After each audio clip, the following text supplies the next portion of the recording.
Hello साथियों, नमस्कार। आपका स्वागत है डीएनएस एग्ज़ाम वॉरियर्स में।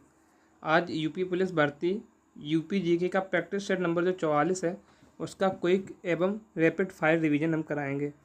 अगर इससे पहले आप कुछ प्रैक्टिस सेट यूपी पुलिस के हो चुके हैं, अगर उनसे आप नहीं जुड़े हो तो इससे पहले मतलब इसको कंप्लीट करने के साथ साथ उनको भी कंप्लीट करिएगा।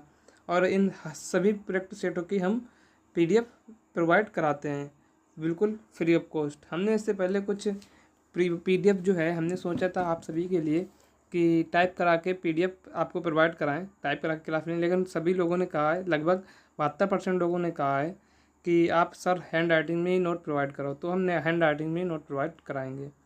तो बिना किसी देरी के इस क्लास को शुरू करने से पहले अब आपको एक सूचना और दे दें कि जो नवीन शर्मा सर की 3 बजे वाली क्लास है उसकी भी पीडीएफ हम आपको प्रोवाइड कराते हैं बिल्कुल फ्री में। वो हम 7:30 बजे क्लास चलती है।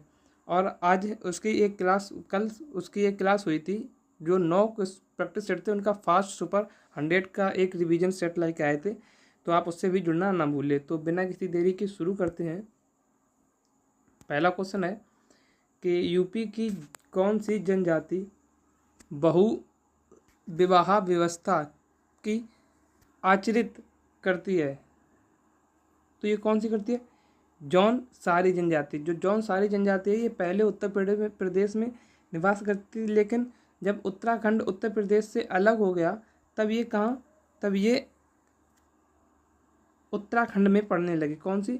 पौड़ी। अब ये कहाँ पढ़ने लगी? उत्तराखंड के पौड़ी गढ़वाल जनपद में पढ़ने लगी। संयुक्त विवाह प्रथा किस में प्रचलित है? तो संयुक्त विवाह प्रथा थारू जनजाति में प्रचलित है। विवाह प्रथा बुक्सा जनजाति में प्रचलित है। किसमें? बुक्सा में। और थारू जनजाति है वह उत्तर प्रदेश की सर्वाधिक जनसंख्या वाली जनजाति है। अगर हम बात करें यूपी प्रदेश के सर्वाधिक अनुसूचित जनजाति वाला जनपद कौन सा है? तो सोनभद्र है। यहाँ पे सर्वाधिक एसटी यानी कि अनुसूचित जनजाति के लोग निवास करते हैं। दूसरा क्वेश्चन है यूपी की सर्वाधिक लंबी नहर कौन सी है? तो शारदा नहर है। इसकी सभी ब्रांचों और इसकी मूल लंबाई की बात की जाए तो ये 350 किलोमीटर लंबी है। इसी शारदा नहर का उद्गम स्थल कहाँ है? तो बनवासा नामक स्थान में है। कहाँ? बनवासा नामक स्थान में। और निर्माण इसका कब हुआ? तो 1920 में स्टार्ट हुआ, 1928 तक चला। और इसी पर एक खटीमा शक्ति केंद्र किस पर स्थित है? तो शारदा नदी पर स्थित है। तीसरा क्वेश्चन है कल्याण पत्रिका का प्रकाशन कहाँ से शुरू हुआ? तो कल्याण पत्रिका का प्रकाशन गोरखपुर से शुरू हुआ। कहाँ से? गोरखपुर से। यूपी का प्रथम उर्दू समाचार पत्र कौन सा है? तो शार्दुल अखबार है, जो किसने? प्रोफेसर सी फेंके ने चलाया था। किसने? प्रोफेसर सी फेंके ने। कवि वचन सुधा की बात करिएगा हम तो ये भारतेंदु हरिश्चंद्र द्वारा 1867 में चलाया गया। और कहाँ पर चलाया गया? तो ये वाराणसी में चलाया गया। प्रताप पत्रिका की बात करें तो गणेश शंकर विद्यार्थी, जो कि 1910 में कानपुर से स्टार्ट हुआ था। कहाँ से? कानपुर से। कार्तिक एक लोक नृत्य है, तो ये कहाँ का लोक नृत्य है? तो कार्तिक बुंदेलखंड क्षेत्र का लोक नृत्य है। कर्मा की बात करें, कर्मा कहाँ का? अवध और सोनभद्र के क्षेत्र में। जोगनी की बात करें तो ये अवध क्षेत्र में किया जाता है। पांचवा क्वेश्चन है कि यूपी के मिर्ज़ापुर, भदोई, खरमिया में निम्नलिखित में से किस वस्तु का निर्माण होता है जो भारत के कुल निर्यात का 90% है? तो कालीन निर्माण के लिए ये क्षेत्र प्रसिद्ध है। अगर हम बात करें कि कालीन सिटी यानी कि सिटी ऑफ कालीन किसे कहा जाता है? तो भदोई को कहा जाता है। किसे? भदोई को। अगर हम बात करें भारतीय कालीन प्रौद्योगिक संस्थान कहाँ है? तो ये भदोई में है। अगर हम ओडीओपी की बात करें तो भदोई, सोनभद्र और मिर्ज़ापुर की तीनों का क्या है? कालीन है। छठवां क्वेश्चन है बनारस विद्रोह का नेतृत्व किसने किया? तो राजा चैत सिंह ने किया। किसने? राजा चैत सिंह ने। यूपी में पीएसी विद्रोह 1973 में जो हुआ था उस समय पीएम कौन थे? तो कमलापति त्रिपाठी थे। कौन? कमलापति त्रिपाठी। नवयुवकों द्वारा 18 वर्ष की आयु में मताधिकार करने का पहला प्रयोग आम चुनाव में किया गया। कब किया गया? तो 1989 में किया गया। 52वां संविधान संशोधन किससे संबंधित है? तो ये 1985 में दल बदल की 10वीं अनुसूची से। दल बदल की किससे? दल बदल से। अगर हम बात करें कि कुछ नगर हैं, जो कुछ जनपद हैं, उनकी जो हाई कोर्ट है वो कहाँ है, सॉरी हाई कोर्ट नहीं, उनकी जो कुछ ये जो जिला दिए गए हैं इनके जनपद मुख्यालय पूछा गया है। तो अंबेडकर नगर का कहाँ है, अकबरपुर में है। कानपुर देहात का अकबरपुर माटी में है। जालौन का जिला मुख्यालय कहाँ है, उरई में है। सिद्धार्थनगर का जिला मुख्यालय नौगढ़ में है।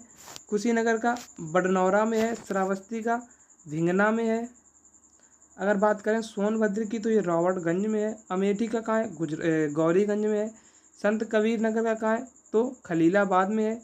कौशाम्बी का मंजनपुर में है। और फर्रुखाबाद का कहाँ है, तो फतेहगढ़ में है। संभल का कहाँ है, बजहोई में है। अगर हम बात करें 9वां क्वेश्चन की आज के, दी ऑपरेशन ग्रीन परियोजना यूपी में शुभारंभ हुई, कब हुई, तो 2001 में। यूपी वानिकी योजना कब स्टार्ट हुई, तो 1998 में। किसके सहयोग से, विश्व बैंक के सहयोग से। अगर हम बात करें सहभागी वन प्रबंधन योजना कब चालू हुई, तो 2010 में जापान के द्वारा।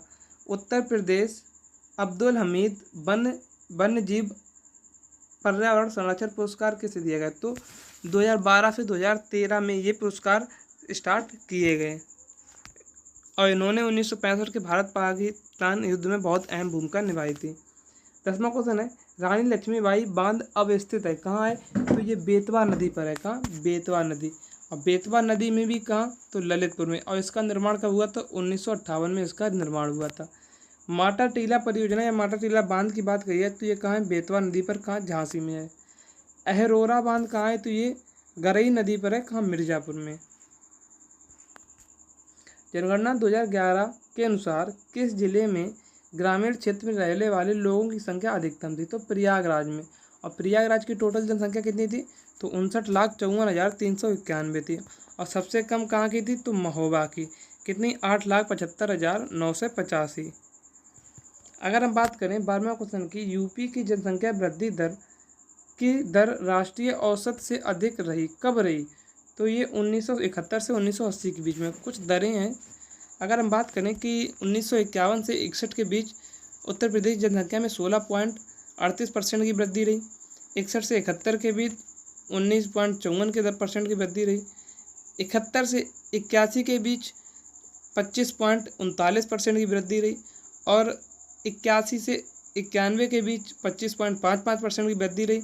91 से 1 के बीच 25.85 की वृद्धि रही। और 2001 से 2011 तक कितनी, तो 20.22% वृद्धि रही। और सर्वाधिक कब रही, तो 2019 से लेकर 2001 के बीच में।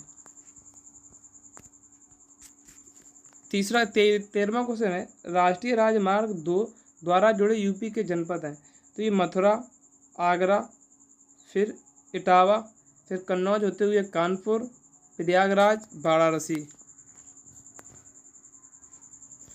14वां क्वेश्चन है, 2011 की जनगणना के अनुसार यूपी के किस जनपद की साक्षरता दर सबसे कम थी, तो श्रावस्ती की थी। कितनी, 34.8%।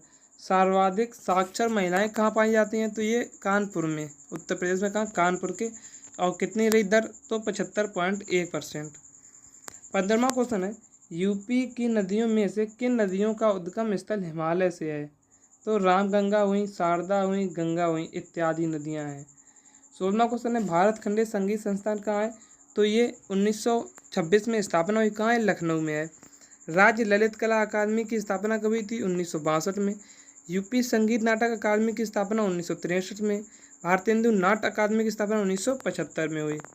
राष्ट्रीय कथक संस्थान की स्थापना कब हुई, तो 1988 से 1989 के बीच में। यूपी जैन विद्या शोध संस्थान की स्थापना कब हुई, तो ये 1991 में हुई। 17वां क्वेश्चन है, सूर्य सरोवर रामसर स्थल यूपी के किस जिले में है, तो ये कहाँ है, मथुरा में है। 18वां क्वेश्चन है कि यूपी के नवाबगंज पक्षी अभयारण्य कहाँ है, तो पक्षी विहार का उन्नाव में। लाख बौसी पक्षी विहार कहाँ है, तो कन्नौज में। और ये सबसे बड़ा पक्षी विहार है। पार्वती अंगारा पक्षी विहार कहाँ है, तो ये गोंडा में है। समन पक्षी विहार कहाँ है, तो ये मैनपुरी में है। 19वां क्वेश्चन है, यूपी में राजकीय मेडिकल कॉलेज की स्थापना की जा रही है, कहाँ पर, बिजनौर और जौनपुर में की जा रही है। संपूर्णानंद संस्कृति विश्वविद्यालय कहाँ है, तो वाराणसी में है। छत्रपति साहूजी महाराज विश्वविद्यालय कहाँ है, तो ये कानपुर में है। 20वां क्वेश्चन है कि प्रतिवर्ष सूफी संत हाजी वारिस अली शाह की मजार पर मेला लगता है, ये कहाँ लगता है? बाराबंकी में। कौन सा? हाजी मेला लगता है। तो हमारे जो 20 क्वेश्चन हैं उनका रिवीजन यहीं पर समाप्त होता हुआ। और इस क्लास की जो PDF चाहिए तो वो मेरे Telegram channel DNS exam board पर अपलोडेड है, तो आप उसे ज्वाइन कर लीजिए और वहाँ से PDF डाउनलोड कर लीजिए। तो मिलते हैं कल एक नेक्स्ट वीडियो में। जय हिंद, जय भारत।